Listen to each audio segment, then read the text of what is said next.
భయపడతారు అనుకుంటున్నారా? ఎవరు భయపడరు. ఇది ఇంకా కోపంగా మారుతుంది. ఇది ఇంకా కోపంగా మారి చంద్రబాబు నాయుడు గారిని, తెలుగుదేశం పార్టీని రెండింటినీ కూడా బంగాళాఖాతంలో కలిపే పరిస్థితులు కూడా దారితీస్తాయి. మామూలుగా కొత్త ప్రభుత్వం వస్తే ఆ ప్రభుత్వం మీద వ్యతిరేకత రావడానికి కాస్త కూస్త టైం పడుతుంది.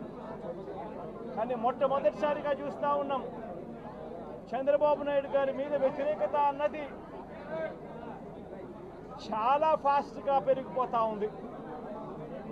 నిజంగా ముఖ్యమంత్రిగా ఉన్న వ్యక్తి గవర్నెన్స్ మీద ఫోకస్ పెట్టాల్సింది పోయి ఏం చేస్తూ ఉన్నాడు అన్నది ఒక్కసారి తనను తాను ప్రశ్నించుకోవాలి అని అడుగుతా ఉన్నా.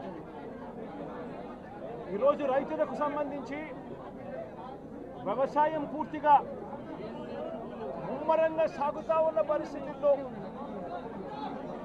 రైతులకు తాను హామీ ఇచ్చిన మేనిఫెస్టోలో తాను చెప్పిన హామీ రైతులకు 20,000 రూపాయలు పెట్టుబడి సహాయంగా ఇస్తానని చెప్పి రైతులకు ఎగరగొట్టేశాడు. ఇవ్వాల్సిన రైతు భరోసా సొమ్మును కూడా ఇవ్వకుండా, ఎక్కువ చేసి ఇస్తానన్న రైతు భరోసా సొమ్మును కూడా ఇవ్వకుండా రైతులకు మోసం చేశాడు. పిల్లలు బడులకు పోతా ఉన్నారు. ఎంతమంది పిల్లలు బడులకు పోతా ఉన్నారు అన్నది అందరికీ తెలిసిన లెక్కలే. ప్రతి సచివాలయంలోనూ ఎంప్లాయీస్ ఉన్నారు, మండల ఎడ్యుకేషన్ ఆఫీసర్లు ఉన్నారు. అయినా కూడా తల్లులను మోసం చేస్తూ అమ్మఒడి ఎగరగొట్టేశారు. ప్రతి పిల్లాడికి ఇస్తాను అని ఎన్నికలప్పుడు చెప్పిన హామీ నీకు 15,000, నీకు 15,000, నీకు 15,000, నీకు 15,000 అని చెప్పి ఆ ప్రతి పిల్లాడిని చూపించి ఇస్తాము అని చెప్పి ఆ పిల్లలను మోసం చేశారు. ప్రతి అక్క చెల్లెమ్మలను మోసం చేశారు. తల్లులకు అమ్మఒడి ఇస్తామని తల్లుల దగ్గర నుంచి మొదలెడితే ప్రతి తల్లికి 18 సంవత్సరాలు నిండిన ప్రతి అమ్మాయికి, ప్రతి అక్కకు, ప్రతి చెల్లెమ్మకు నెలకు 1,500 రూపాయలు ఇస్తామని చెప్పి వాళ్ళను మోసం చేశారు. ఈరోజు ఫీజు రీయింబర్స్మెంట్ తీసుకుంటా ఉన్న పిల్లలు జనవరి, ఫిబ్రవరి, మార్చ్ క్వార్టర్ ఫీజులు రాలా. ఏప్రిల్, మే, జూన్ ఫీజులు, రెండో క్వార్టర్ కూడా ఫీజులు రాలా. పిల్లలు చదువుకునేదానికి కూడా ఇబ్బంది పడే పరిస్థితిలోకి, ఫీజులు కట్టలేని పరిస్థితిలోకి కాలేజీ యాజమాన్యాలు ఫీజులు అడుగుతా ఉన్న పరిస్థితిని ఈరోజు చూస్తూ ఉన్నాం. పిల్లలకు వసతి దీవెన ఎగరగొట్టేశారు. అక్క చెల్లెమ్మలకు సున్నా వడ్డీ కూడా రావాల్సిన సున్నా వడ్డీ కూడా మామూలుగా ఏప్రిల్లో రావాల్సిన అది ఎగరగొట్టేశారు. ఇవన్నీ కూడా వైఎస్ఆర్ కాంగ్రెస్ పార్టీ ఉన్నప్పుడు, జగన్ ముఖ్యమంత్రిగా ఉన్నప్పుడు క్రమం తప్పకుండా క్యాలెండర్ ఇచ్చి ప్రతి ఒక్కరిని కూడా ఆదుకుంటూ వస్తూ ఉన్న పరిస్థితి. అమ్మఒడి అయితేనేమి, రైతు భరోసా అయితేనేమి, విద్యా దీవెన అయితేనేమి, వసతి దీవెన అయితేనేమి, సున్నా వడ్డీ అయితేనేమి, మత్స్యకార భరోసా అయితేనేమి, ఇవన్నీ కూడా ప్రజలు మాకెందుకు ఇంకా ఇవ్వలేదు అని చెప్పి ప్రజలు అడుగుతూ ఉన్నారు. వారి గురించి పట్టించుకోకుండా, వారికి చేయాల్సిన మంచి గురించి పట్టించుకోకుండా స్కూళ్ళను నిర్వీర్యం చేస్తూ, చదువులను నిర్వీర్యం చేస్తూ, హాస్పిటళ్లను నిర్వీర్యం చేస్తూ చివరికి ఏ ఒక్కరూ కూడా మిమ్మల్ని ప్రశ్నించకూడదు అని, ఏ ఒక్కరూ కూడా రోడ్లెక్కకూడదు అని ఈ మాదిరిగా భయాందోళనను క్రియేట్ చేయాలనే ఉద్దేశంతో గ్రామ స్థాయి నుంచి మొదలెడితే ప్రతి ఒక్కరికి కూడా మీ కక్షలు, మీ కార్పణ్యాలు మీరు తీర్చుకోండి అని చెప్పి గ్రీన్ సిగ్నల్ ఇస్తూ గ్రామ స్థాయి నుంచి ఈ భయానక వాతావరణాన్ని క్రియేట్ చేస్తూ ఉన్నారు. ఆలోచన చేసుకోమని అడుగుతా ఉన్నా.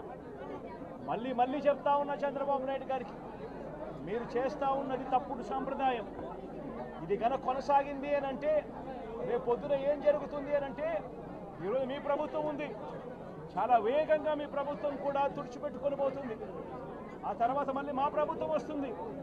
ఆ తప్పుడు మా ప్రభుత్వం వచ్చినప్పుడు కార్యకర్తలు నేను వద్దు అని చెప్పినా కూడా వినకుండా ఆ కార్యకర్తలు చంద్రబాబు నాయుడు గారి తెలుగుదేశం పార్టీ వాళ్ళందరికీ కూడా బుద్ధి చెప్పే పరిస్థితి కూడా చంద్రబాబు నాయుడు గారు బీజం వేస్తూ ఉన్నారు. ఈరోజు దయచేసి నేను చంద్రబాబు నాయుడు గారికి చెప్తా ఉన్నా, ఈ తప్పుడు సాంప్రదాయాలను ఇంతటితో ఆపండి. ఈ తప్పుడు సాంప్రదాయాలు పెద్దయ్యాయి, వృక్షాలైనాయి అనంటే ఆ తర్వాత ఆపడం ఎవరి చేత కాకుండా పోతుంది. ఇప్పటికే లా అండ్ ఆర్డర్ అనేది గాడి తప్పింది. ఇప్పటికే ఏం జరుగుతూ ఉంది అన్నది మీకే తెలియకుండా కూడా జరిగేంత దారుణమైన పరిస్థితిలోకి ఈరోజు లా అండ్ ఆర్డర్ పోతూ ఉంది. ఒక వైఎస్ఆర్సీపీ కార్యకర్తలే కాదు, వైఎస్ఆర్సీపీని అభిమానించే వాళ్ళే కాదు, చివరికి మహిళల మీద కూడా అగత్యాలు పెరిగిపోయినాయి, చిన్నపిల్లల మీద కూడా అగత్యాలు పెరిగిపోయినాయి. ఇష్టం వచ్చినట్టుగా రౌడీజం పెరిగిపోయింది.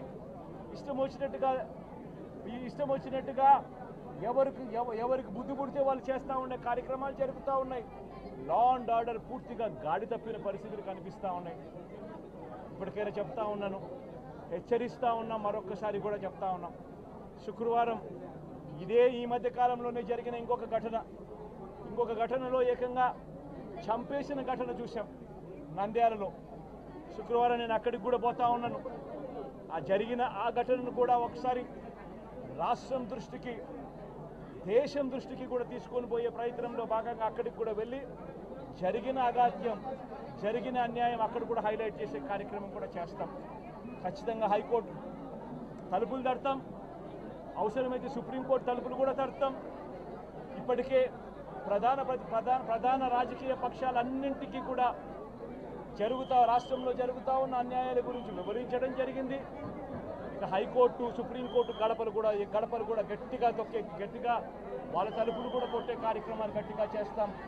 రాష్ట్రంలో జరుగుతూ ఉన్న ఈ అన్యాయాలు, ఈ ఆక్రందనల మీద ఎందుకు ప్రెసిడెంట్ రూల్ విధించకూడదు అని చెప్పి కూడా గట్టిగా వాళ్ళని అడిగే కార్యక్రమం కూడా చేస్తాం. గవర్నర్ గారిని కూడా ఈ విషయంలో కలగజేసుకోవాల్సిన అవసరం ఉంది అని చెప్పి కూడా గవర్నర్ గారిని కూడా ఈ సందర్భంగా విన్నపిస్తూ ఉన్నాం. ఇవన్నీ కనీసం మీరన్నా సుప్రీంకోర్టు జడ్జిగా పనిచేశారు, కనీసం మీ సమక్షంలో మీరు ఉండగానే ఇవన్నీ ఈ రాష్ట్రంలో జరుగుతూ ఉన్నాయి. దయచేసి మీరు కూడా కాస్తో కూస్తో చూసేసి ఉన్నట్టుగా పోకుండా మీరు గట్టిగా ఇన్వాల్వ్ కమ్మని చెప్పి గవర్నర్ గారిని కూడా ఈ సందర్భంగా విజ్ఞప్తి చేస్తూ ఉన్నారు.